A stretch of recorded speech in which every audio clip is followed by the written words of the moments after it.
नमस्ते सभी को। एक बार फिर से स्वागत है एक और नई वीडियो में।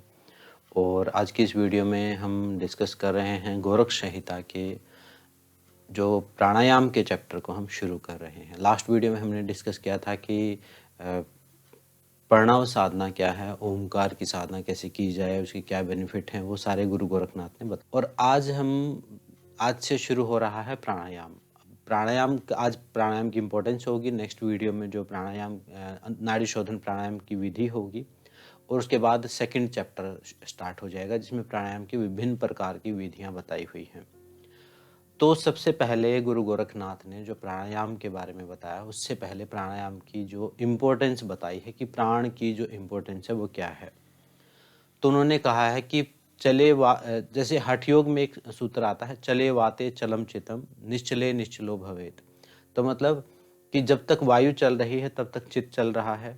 और यहाँ पर कहा हुआ है उसी श्लोक को अलग तरीके से कि चले वाते चलम बिंदु, मतलब वो चित्त की जगह बिंदु कहा है। बिंदु मतलब वो प्राण शक्ति जिसकी हमने बात की थी, वो ऊर्जा, वो लिक्विड, यानी वो एक पदार्थ बिंदु कहा है जो एजिंग करता है, जो आपको डेथ की तरफ लेके जाता है, जिसका ह्रास हम जो हर रोज हमने पढ़ा था कि चंद्रमंडल से जो नीचे टपकता है, और उसी से फिर पूरी जो हमारी जो जीवन ऊर्जा का ह्रास होता रहता है। तो यहाँ कहा है कि जब प्राण को हम रोक देते हैं, वायु को जब हम रोक देते हैं, श्वास को जब हम रोक देते हैं, तो बिंदु का भी जो गिरना है वो बंद हो जाता है, रुक जाता है। और उसी से स्थिरता, चित्त को स्थिरता प्राप्त होती है। हठ योग में यही कहा है, चले वाते चलम चितम। जब तक वायु चल रही है तब तक आपका मन चल रहा है, और उस मन की स्थिरता को प्राप्त करने के लिए एक आपको अपने प्राण को भी रोकना पड़ेगा, अपनी वायु को भी रोकना पड़ेगा। इस चीज़ को समझना पड़ेगा। ये एक प्रकार का बहुत ही बड़ा सीक्रेट है प्राणायाम को समझने के लिए। एक की हमारे ऋषियों ने हमें दे दी है। हमें हमारे ऋषियों को पता है कि मन को अगर सीधा कंट्रोल करना शुरू किया तो नहीं हो पाएगा, वो नियंत्रित नहीं हो पाएगा, स्थिर नहीं हो पाएगा। लेकिन जब हम श्वास के द्वारा हम स्थिर करने की कोशिश करेंगे तो तुरंत स्थिर हो जाएगा। तो मन को स्थिर करने के लिए इम्पोर्टेंस कही है कि जब तक वायु चल रही है, यानी श्वास चल रही है, तब तक जो है वो चित्त चंचल रहेगा ही। उसको जब श्वास को स्थिर करेंगे तो चित्त भी स्थिर होना शुरू हो जाएगा। पहली इंपॉर्टेंस ये है वायु साधना यानी प्राण साधना की, जिसको शिव संहिता में वायु साधना का, प्राणायाम की साधना के बारे में। अब उसके बाद दूसरी बात ये कहते हैं कि जब तक वायु चल रही है, यानी जब तक आपकी श्वास चल रही है, तभी तक जीव शरीर में है। जब ये श्वास रुक जाती है तो जीव की जो शरीर में रहने लायक अवस्था नहीं रहती, और जीव शरीर से मुक्त हो जाता है, निकल जाता है, मतलब मृत्यु हो जाती है आपके शरीर की। तो यहाँ पहली इंपॉर्टेंस कही है कि चित्त को कंट्रोल करने के लिए वायु की उपयोगिता है। दूसरा कहा है कि जब तक वायु चल रही है तब तक इस शरीर के अंदर आप रह सकते। अगर वायु नहीं होगी तो शरीर की डेथ हो जाएगी। ये भी एक इम्पोर्टेंस यहाँ पर बताई है कि क्यों हमें प्राणायाम की साधना करनी चाहिए। और आगे कहा है कि जब तक चित्त क्लेश रहित है मतलब स्थिर है, और जब तक इस शरीर में वायु चल रही है, और जब तक भूमध्य पर दृष्टि स्थिर है, भूमध्य यानी शांभवी मुद्रा जैसे हम ऊपर देखते हैं, यहाँ पर दृष्टि स्थिर है, तो कहा है कि काल का भय कहाँ, कि फिर मौत आ जाए आपको, ये तीनों चीजें होते हुए ऐसा पॉसिबल नहीं है।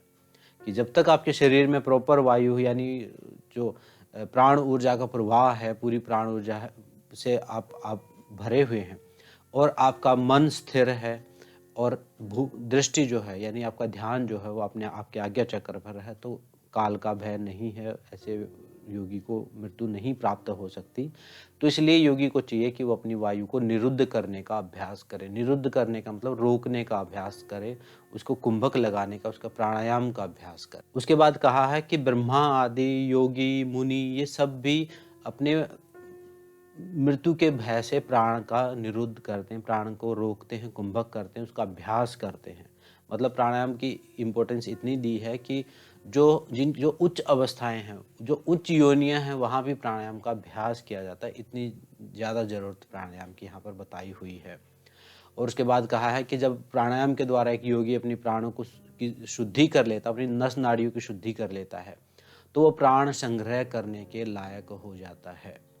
अब ये प्राण संग्रह क्या है, इस चीज़ को समझे। प्राण संग्रह का मतलब है लंबी आयु। प्राण संग्रह का मतलब है जब तक आपका उद्देश्य पूरा ना हो जाए तब तक आप इस पृथ्वी लोक में रह सकते हैं।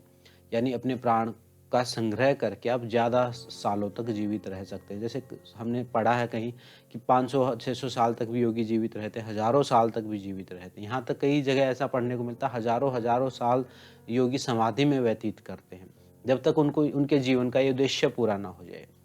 अब इसको सिंपल लैंग्वेज में मैं इस टाइप से आपको समझाऊँगा कि ऐसा समझिए कि एक शरीर आपकी एक गाड़ी है और इस गाड़ी को चलाने के लिए प्राण रूपी फ्यूल चाहिए। जो इसको ईंधन जो चाहिए वो प्राण चाहिए।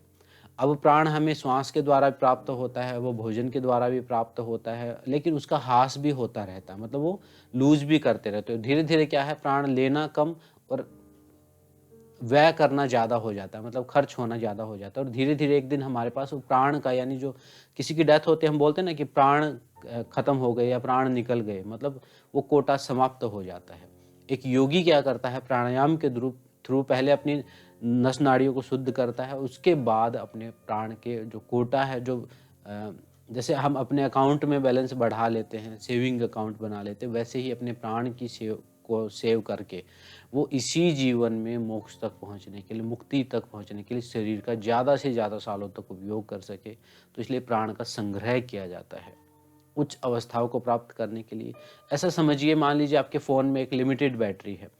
आपके फ़ोन में लिमिटेड बैटरी है और आप कहीं ट्रैवलिंग पर जा रहे हैं, कहीं ट्रैवल करने के लिए आप जा रहे हैं। तो अगर फ़ोन की बैटरी बीच में ही ख़त्म हो गई, तो आपका पूरा ट्रिप जो है बर्बाद हो सकता है, क्योंकि उससे ही आप कहीं अपना रास्ता ढूँढ रहे थे, उसी के माध्यम से आप कहीं पहुँच रहे थे, उसी के थ्रू आप कहीं कॉल कर रहे थे। लेकिन वो बैटरी लूज़ हो गई, या ऐसा समझिए कि गाड़ी का ईंधन बीच में ही ख़त्म हो गया, आपका सफ़र पूरा हो ही नहीं सका। तो आप क्या करते हैं, आप एक्स्ट्रा फ्यूल लेते हैं। आप एक्स्ट्रा बैटरी पैक लेते हैं या पावर बैंक साथ में लेके चलते हैं, ताकि बीच में आपका जो मोबाइल की बैटरी है या गाड़ी का जो ईंधन है वो आपका प्रॉपर चलता रहे और आप उस लंबी यात्रा को पूर्ण कर सके, या फिर बीच में आप फ्यूल फुल करवाते हैं। तो इसी प्रकार अपने प्राण के फ्यूल को फुल रखने के लिए प्राणायाम का अभ्यास जरूरी है। वायु यानी श्वास का सीधा संबंध है आपकी चित्त की स्थिरता से। श्वास का सीधा संबंध है शरीर में बने रहने से। श्वास का सीधा संबंध है आपकी लंबी आयु से। और लंबी आयु, इसमें प्राण के बारे में ये कहा है कि प्राण जो है हमारे अंदर से 36 उंगल चल के आता है, मतलब जब कैलकुलेट करते तो 36 अंगुल तक नीचे तक जाता है और वहाँ से फिर वो वापस आता है, और वो हमारे दाएं और बाएं भाग में चलता है, यानी ईड़ा पिंगला नाड़ी में चलता है। तो इसलिए इसको प्राण कहा जाता है। इसकी जो इसमें प्राण के वे भी बताए हैं कि या तो दाएं चलता है या बाएं चलता है, और 36 उंगल तक गहरा चलता है, ऐसे मापेंगे। उंगल पुराने ज़माने का जो मेजरमेंट था वो फिंगर इंचेज नहीं थे, तो ये उंगल बोलते हैं एक उंगली को, ऐसे उंगल तक 36 उंगल तक मापते हैं। तो ऐसे गहराई तक श्वास जाता है, वापस आता है दाएं बाएं हिस्से से, उसी को प्राण कहा जाता है। तो ये प्राण की इम्पोर्टेंस बताई है। तो ये एक भूमिका गुरु गोरखनाथ ने बनाई है कि प्राणायाम को ऐसे कैजुअल ना लेके बहुत ही इम्पोर्टेंट पार्ट है इस शरीर में बने रहने के लिए। और यही कारण है कि पिछले कुछ दिनों में, पिछले कुछ सालों में प्राणायाम का इतना महत्व लोगों ने जाना है, क्योंकि उससे बीमारियां ठीक हो रही। बीमारियां क्यों ठीक हो रही? क्योंकि मेन कारण प्राण की हानि ही है। जब प्राण बढ़ेगा तो अपने आप बीमारियां भी ठीक होंगी, लंबी आयु होगी, शरीर भी स्वस्थ होगा, मतलब एक बैकअप आपको अंदर से मिलता है प्राण ऊर्जा का। और उसी की इंपॉर्टेंस यहाँ पर गुरु गोरखनाथ ने बताई है। आज की वीडियो में इतना ही। नेक्स्ट वीडियो में हम नाड़ी शोधन प्राणायाम के अभ्यास को जानेंगे कि उसका क्या फ़ायदा है और कैसे करना चाहिए और कितने दिन तक करना चाहिए। तो आज की वीडियो में इतना ही। मिलते हैं नेक्स्ट वीडियो में। सबका धन्यवाद, सबको नमस्ते, ओम शांति।